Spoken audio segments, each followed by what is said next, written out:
నమస్తే, welcome to Andhra Prabha. This is Tejaswi. ఎన్నికలు ముగిశాయి. కూటమికి అనూహ్య విజయం లభించింది. కని విని ఎరుగని రీతిలో అసెంబ్లీ ఎన్నికల్లో 164 స్థానాలను దక్కించుకున్న కూటమి రాష్ట్రంలో స్థానిక సంస్థలు, కార్పొరేషన్లపై దృష్టి సారించారు. వాటిలో రాష్ట్ర వ్యాప్తంగా 90కి పైగా స్థానిక సంస్థలు, కార్పొరేషన్లు వైసీపీ నాయకత్వంలోనే ఉన్నాయి. వాటన్నింటిపై దృష్టి సారించింది కూటమి. ముందుగా అత్యంత ప్రతిష్టాత్మకమైన గ్రేటర్ విశాఖ మున్సిపల్ కార్పొరేషన్ పై కూటమి నేతలు దృష్టి సారించారు. 2021లో జరిగిన జీవీఎంసీ ఎన్నికల్లో మొత్తం 7 మంది ఎమ్మెల్యేలకు గాను విశాఖ నగరం పరిధిలోని 4 అసెంబ్లీ స్థానాలు టీడీపీ ఆధ్వర్యంలో ఉన్నాయి. టీడీపీ నగరంలో బాగా బలపడింది. అయినా రాష్ట్రంలో అధికారంలో ఉండి కూడా జీవీఎంసీలో జెండా ఎగరవేయలేకపోతే బాగోదని అప్పటి వైఎస్ఆర్సీపీ ఇన్ఛార్జ్ విజయసాయిరెడ్డి ఆ ఎన్నికలను చాలా ప్రతిష్టాత్మకంగా తీసుకున్నారు. దాదాపు 10 ఏళ్ల విరామం తర్వాత జీవీఎంసీకి 2021 మార్చిలో ఎన్నికలు జరిగాయి.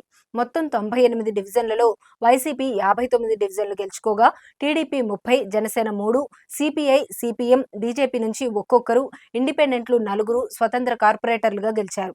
తర్వాత జరిగిన పరిణామాల్లో 3 వైసీపీ కార్పొరేటర్లు జారిపోగా వైసీపీ బలం 56కు పడిపోయింది. అయినప్పటికీ గ్రేటర్ పై పెత్తనం చేయడానికి ప్రతిపక్ష పార్టీకి ఈ మెజారిటీ చాలా తక్కువ. అయితే రాష్ట్రంలో అధికార మార్పిడి జరిగిన తర్వాత కొందరు గ్రేటర్ కార్పొరేటర్ల మనసు మారినట్టు ప్రచారం జరుగుతోంది.